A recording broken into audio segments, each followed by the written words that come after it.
So today on Ambition Blueprint, I'm thrilled to introduce a truly inspiring guest, Forrest.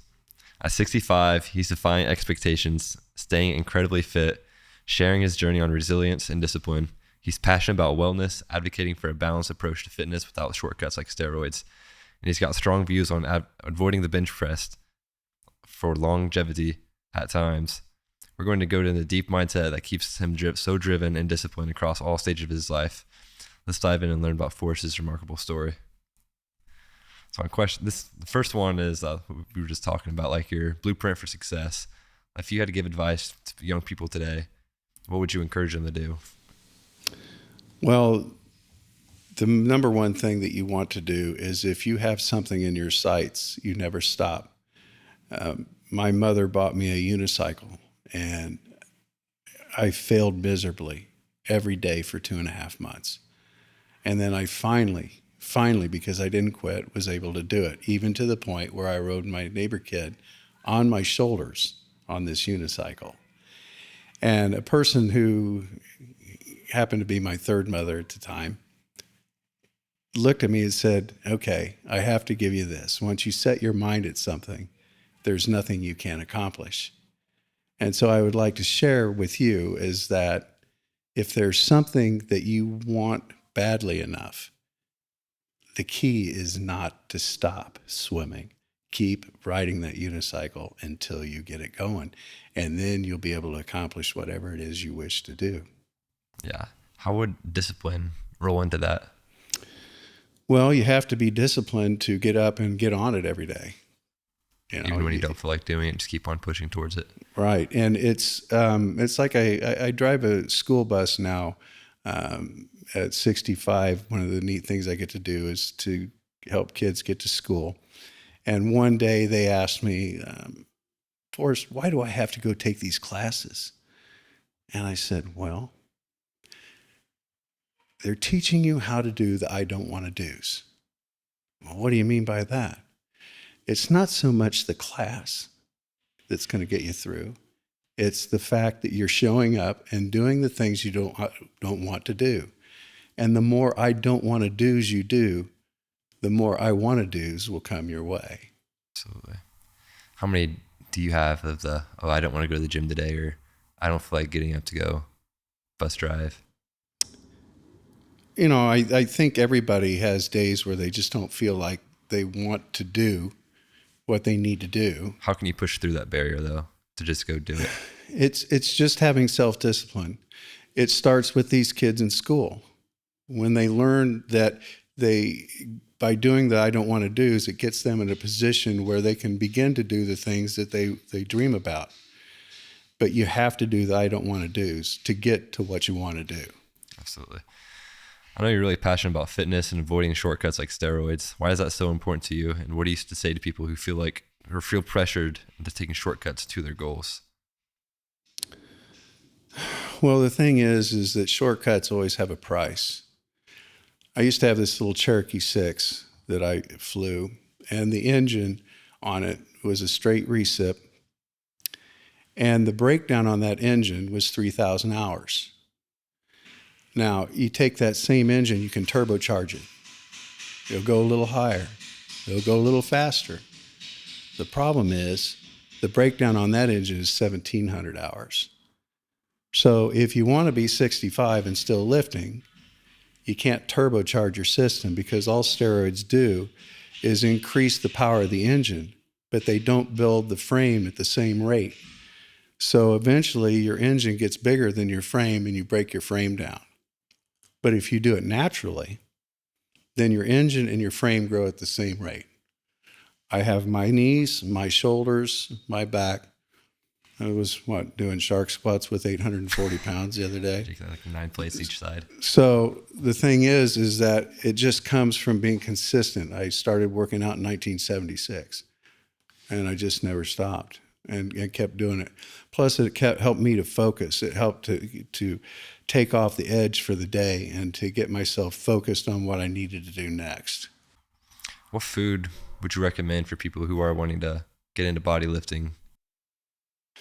Well, I know a lot of people like whey protein, but you only utilize 18% of whey protein. And typically you can only metabolize 25 grams every 2.5 hours. Now there's some that say you can more or less, but that's really not a debate that I'm worried about. The thing is that you utilize 41% of the egg protein. And so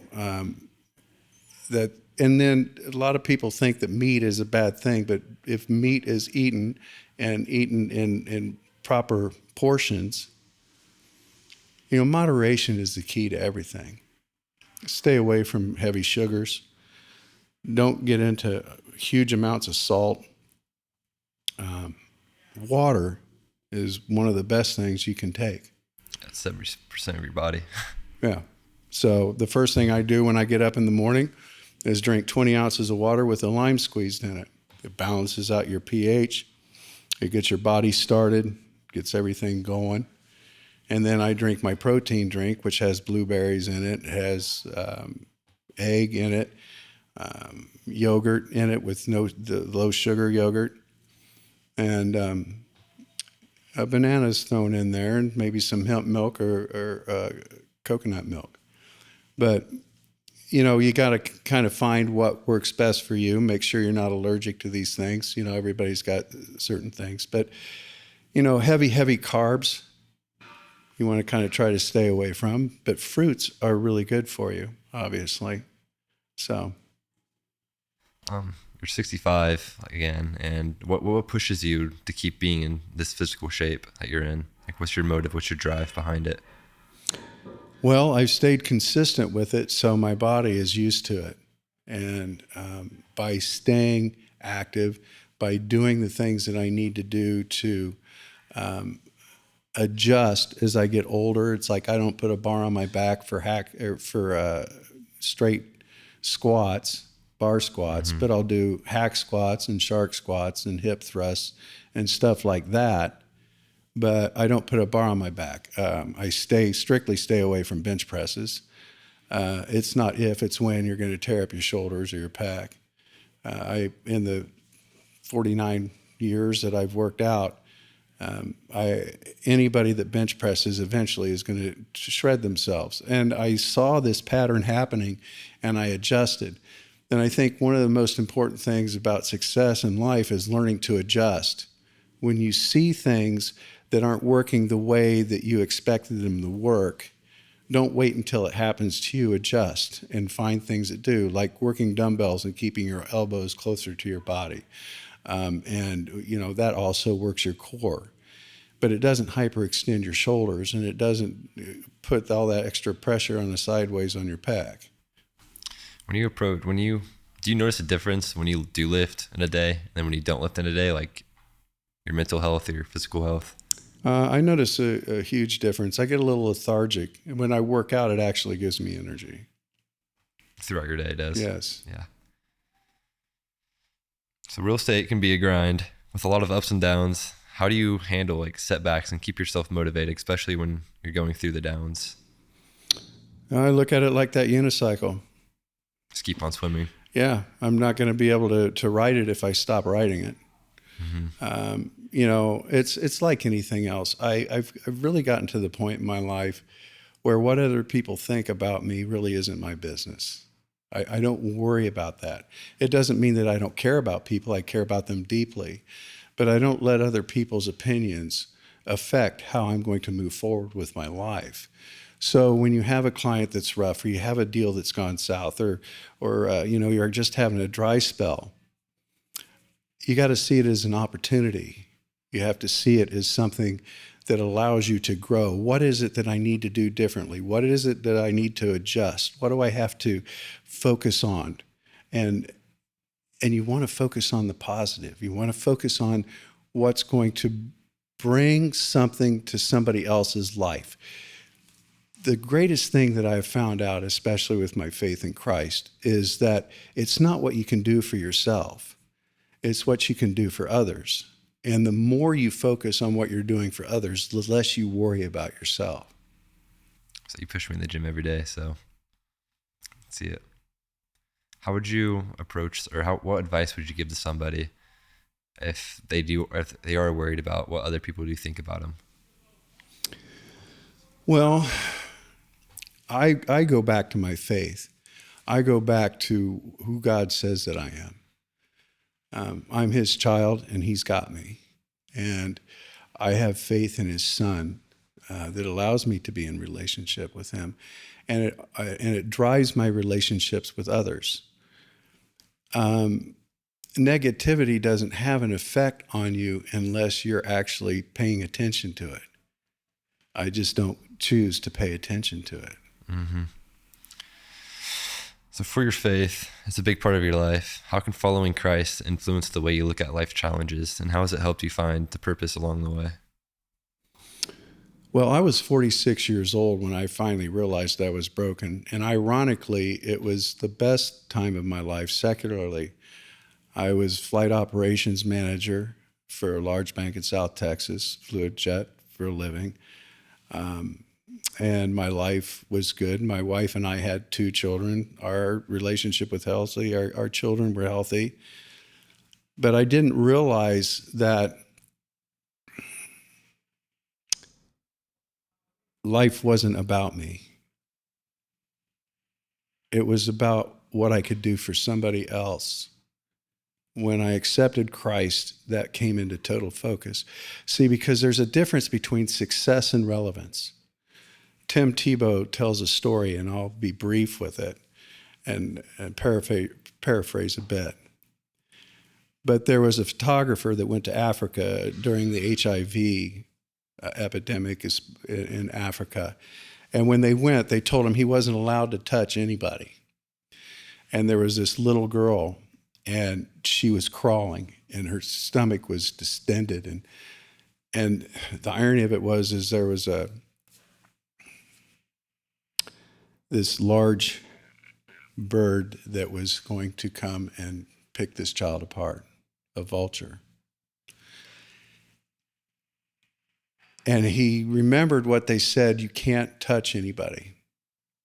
So he ended up taking pictures of this bird hovering over this child. And the food bank was only a couple miles down the road. He could have picked her up and taken her and gotten her food and gotten the vulture away from her. But he didn't. The irony is that he got a Pulitzer Prize for that picture. Success. But then a couple years later, he committed suicide, and he left a note and said that he couldn't live with himself because of what happened to that little girl. And here's the difference between success and relevance. If he'd picked that little girl up, even if no one ever saw it, he would have been relevant. Instead, he chose the picture, which gave him success. But eventually, it destroyed him. I can get deep on many levels.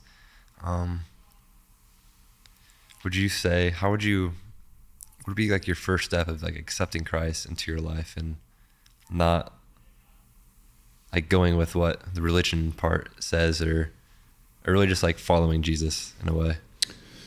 Well, the thing is that for me, following Christ is a relationship.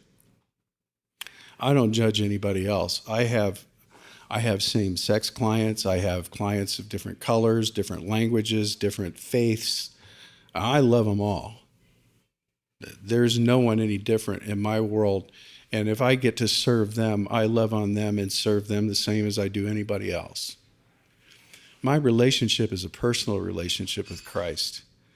And he gives me the strength to move forward and not judge anybody else. There's only one thing that my Bible judges, and that's me.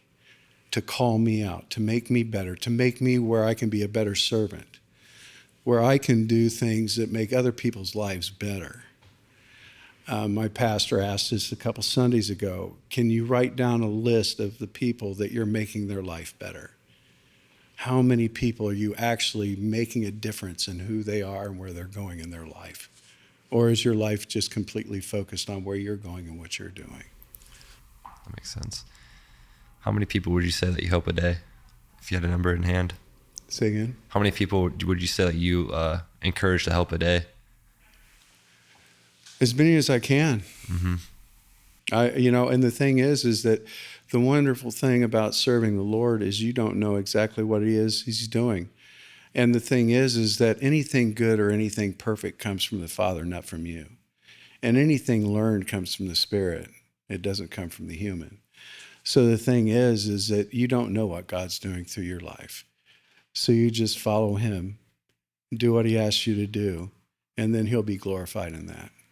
Have you noticed changes in your business when you do lead with Christ first? Oh, absolutely. And we don't, I don't take my Bible and slap people upside the head with it. If they can't see it in my life, if they can't see it who I am and how I live my life, then that book means absolutely nothing.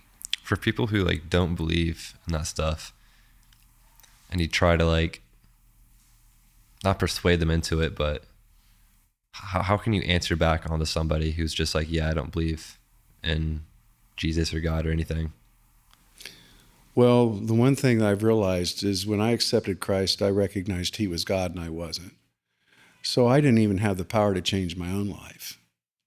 I don't have the strength, the wisdom, the power, the authority, or the time to try to talk somebody into believing in Jesus. If they see something that's different in my life, it's not because of me that they're seeing that.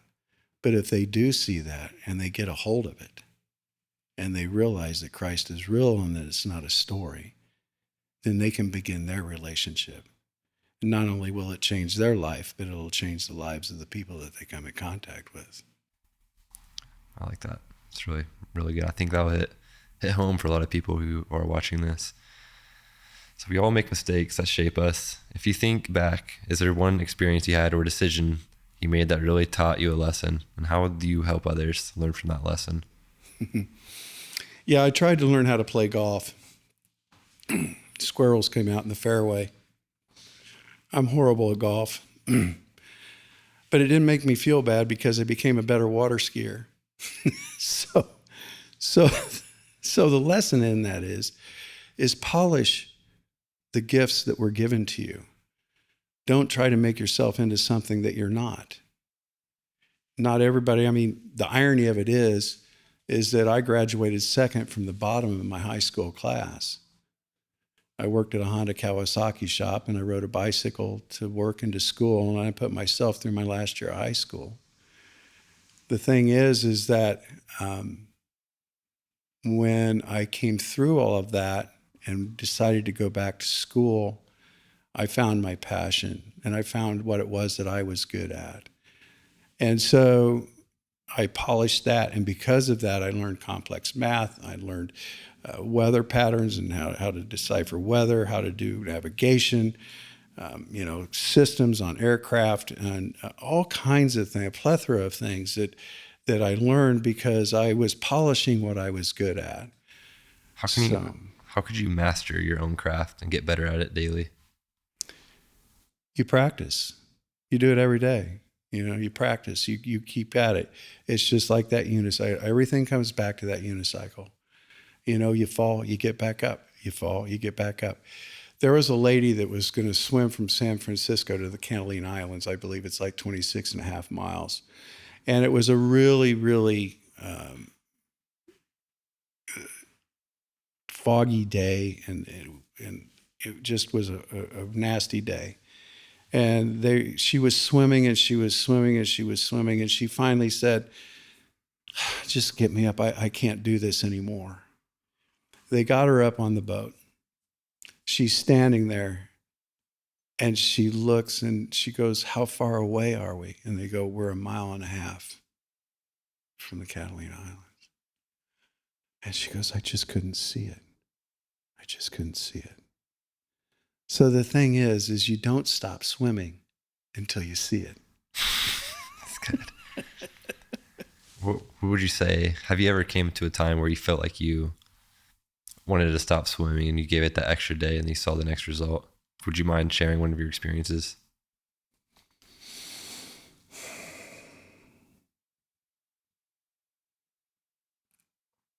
Well,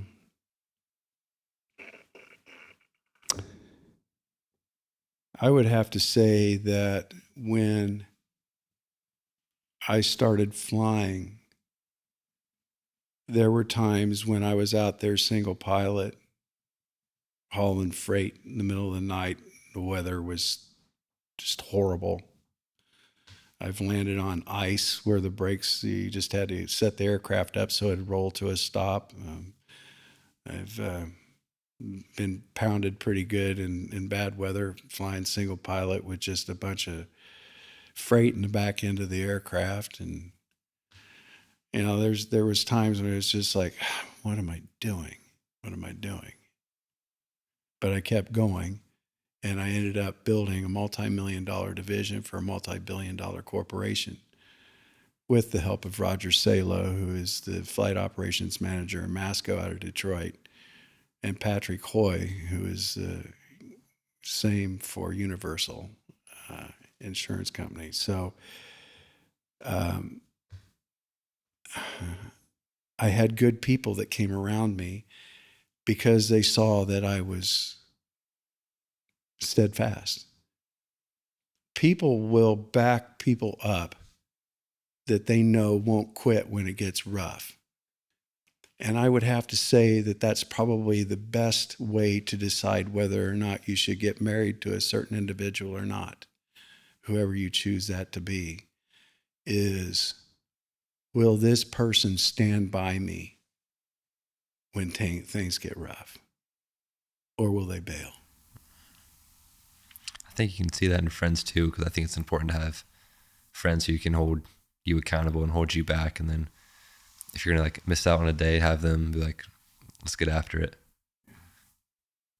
What would you say, surrounding yourself with better people rather than people who don't have goals? How can that really affect your life? Well, I think you attract who you are. If you want to know who you are, look at the 5 closest people to you. That's who you are. So I don't think it's a choice you really have to make. It's just by the sheer pull of who's around you. I've got a men's group that I meet with every Tuesday night, and I love these men like they're brothers, because they are. And we're drawn together because we serve the same thing. We're drawn together because that's who we are. I believe that the two of us have been brought together. What I believe in and my faith is that there's nothing random, that everything is orchestrated, and that He's brought us together, and God's enriching both of our lives through this relationship. But we were drawn together, so if you are in a place where you're not with people that are positive or thinking about growth instead of the failures, looking to the wins and fighting and getting in there every day and knowing that not every day is not going to be perfect, then that's who you're becoming. But if you're not with those people, then you need to look inside yourself. You're not going to change them, but you need to seek out what's going to change you. And what changed me was Christ. I love that. I can definitely say that. Being around you, I can feel like your energy is just always uplifting. Always want to push to be better. I'm 65. I need to look like you when I'm 65. You're gonna look better than I do. Or I did something wrong if I don't. But there's a lot of pressure in today's world that we live in today by certain standards. How do you stay grounded in your values and faith, and what encouragement would you offer to trying to do the same? Well, it's like anything else. Relationships are built on communication. So people think prayer has to be something fancy. You're just talking to someone you love. And when you communicate and then you draw closer. It says in James that if you draw closer to me, I'll draw closer to you. So friendships are built on communication. They're built on one being available for the other. But that's why prayer is so important, and why you need to try to pray and talk to God every day, because really it's just a conversation. So stay in conversation with the people you care about. Let them know you care about them. Let them know that they're important to you. I don't know how this topic else would go, but how long have you been married for? And what would you say like is a key factor in a relationship that everyone needs to hold accountable in their relationships to have like a successful marriage? Well, we've been together for 30 years. We've been married for 28. I didn't get married till I was 37 because I would have been worthless as a husband and a father any time before that, because I was self-centered and selfish and I didn't care about anything but myself. It wasn't until I was 46 that I got saved. But the interesting thing is that my wife is the one that taught me how to behave. I told her, I said, I really don't know how. I didn't have good role models, and the four mothers that I had, the one that really would have made a difference in my life, unfortunately, passed before I got to meet her. But the thing is that